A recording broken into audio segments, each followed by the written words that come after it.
John Della Bosca, once acknowledged as one of the Carr government's most competent operators, is leaving state politics after 11 years, mostly in senior ministries including health and education.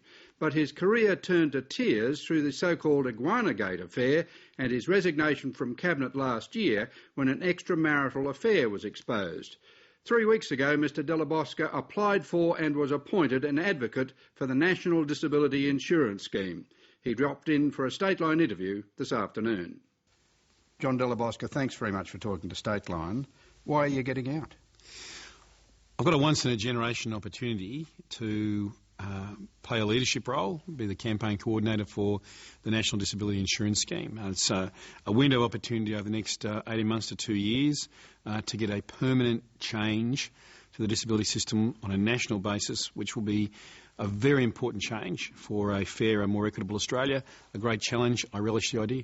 You reach an end where you had 20 years as a party official, 12 years effectively as a minister in the leadership of a government, and it's time to make a change, and this is a great change. State Labor's in desperate trouble. It looks as though there's going to be a change of government in March next year. You're either a rat leaving a sinking ship or you're making a way for Christina Keneally to have a go at renewal of the party and the faces of the party. Well, I'll leave that to... Which one is it? Well, I'll leave that to the Premier and to the party to determine. It's really not just the Premier's call. I mean, obviously she has a big influence on these matters, but the party itself has processes and they'll be putting in place those processes to fill the vacancy. That's really not my direct business now. My business is the National Disability Insurance Scheme and being the campaign coordinator for that scheme. So you're not offended by my rat analogy? Look, if I was offended by analogies, Quentin, I would have given up politics a long time ago. So your skin is so thick it doesn't matter anymore? I didn't even notice the reference, but I did dispute the logic behind it. What I'm doing is a positive initiative. The Penrith by-election last month confirmed voter confidence in state Labor has been destroyed. A change of state government seems inevitable next March, does it not? These are tough times for the party. They've been tough times for quite a while now. It's a cliche, but it is absolutely true that there is only one poll that matters when you're electing a government, and that's in the ballot box on election day. You're an experienced strategist and tactician. Can you please nominate the events or the circumstances which have destroyed state Labor's confidence with voters, particularly traditional Labor voters? Look, I don't know if it's a wise thing to talk about destruction. I think the damage that clearly some of the divisive debates we had over electricity privatisation and other issues in the last 18 months to 2 years has contributed to some public disaffection. But I must say, Christina Keneally has restored dignity to the office of Labor Premier. I think she's done that very well and effectively, and she's installed some confidence in our parliamentary colleagues, and she's doing her best in the lead up to that election. It's going to be a tough one. You'd be a fool to say it wasn't, but obviously the only poll that counts is when the ballot box is returned on election night.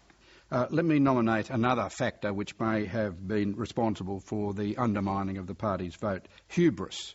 The perception that you've been too long in power, particularly after we see indulgences like those displayed by Ian MacDonald, yourself, and the power plays of people like Frank Sartor, Eddie Obeid and Joe Tripodi.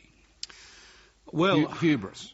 Quentin, I think I don't necessarily agree with any of your examples. I don't know that there's any specific hubris in relation to Ian MacDonald or myself or any of the other people you named in that question. A sense of self-indulgence, not looking after the public first. Well, I won't talk for the others. I think they're all pretty hard-working people myself. But frankly, one of the things I think I take some pride in is that I've put the public first. Every moment of my public life I've made some mistakes and some misjudgments, but the fact of the matter is I've been a very conscientious servant of this government and of the people of New South Wales. You had a brilliant career, and it all turned to tears over your own actions. And many of my colleagues are in a position where they are working hard all the time. So I think it's really one of those things that you can have as a generality, a superstition, if you like, in politics, that governments can last too long.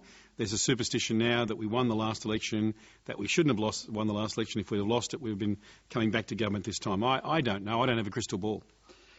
You want to support Christina Keneally's renewal of the government to give her a defensive chance at the election next March, but the vacancy you've just created, Mr Della Bosca, by your resignation is an opportunity for Bernie Reardon to go into the upper house. I mean, with great respect to Mr Reardon, that's not renewal. Well, I do have great respect for Mr Reardon, and his candidacy otherwise is going to be his business and the business of the Labor Party. Where's the new faces that are going to help Christina defend the party's position? Well, look, you do need a balance of youth and experience. I don't know what the party's going to do, but look, the point of the matter is that's not my decision. You told the Daily Telegraph that maybe you should not have resigned from Cabinet after your extramarital affair was exposed. You could have toughed it out, is that right? Quentin, I'm not going to repeat that again, but I'll simply make the point that I have made a couple of times that there was a decision made. I gave my reasons at the time. They stand today. But as I said, with the luxury of hindsight, maybe not every decision you make is right. So I just, I leave that as a general point, not just specific to that issue, but other things. It's a private matter. The public would have forgiven you.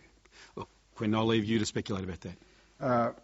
Was it a mistake, Mr Della Bosca, again, because I'm asking you this question because you're a strategist and a tactician politically, was it a mistake for the Federal Parliamentary Labor Party to politically execute Kevin Rudd as Prime Minister in the way they did after his approval and the party's primary vote nosedived in the polls?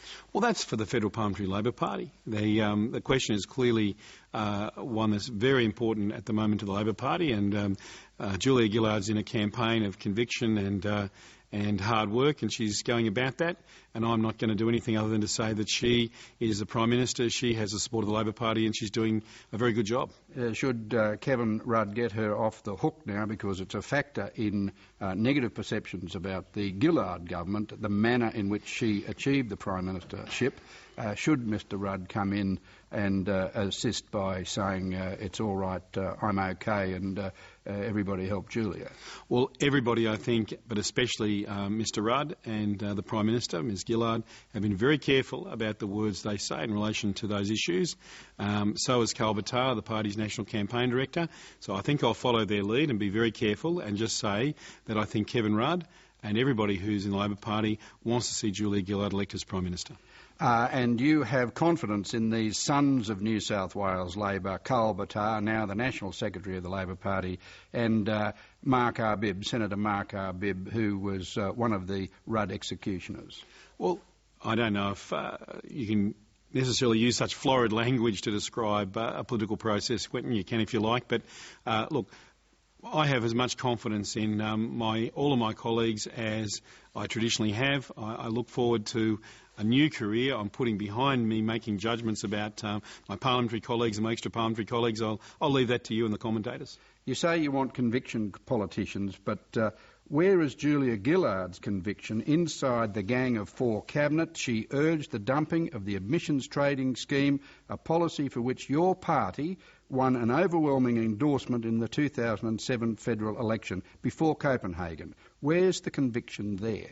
Look, I've been on the Ministerial Council on Education, Youth and Training Affairs with Julia Gillard when she was the Federal Minister and the Deputy Prime Minister. I've been on the McKeecher, the Ministerial Council for the Workplace Relations Ministerial Council. She's a woman of conviction, a woman of strong opinions, a woman determined to deliver a better Australia.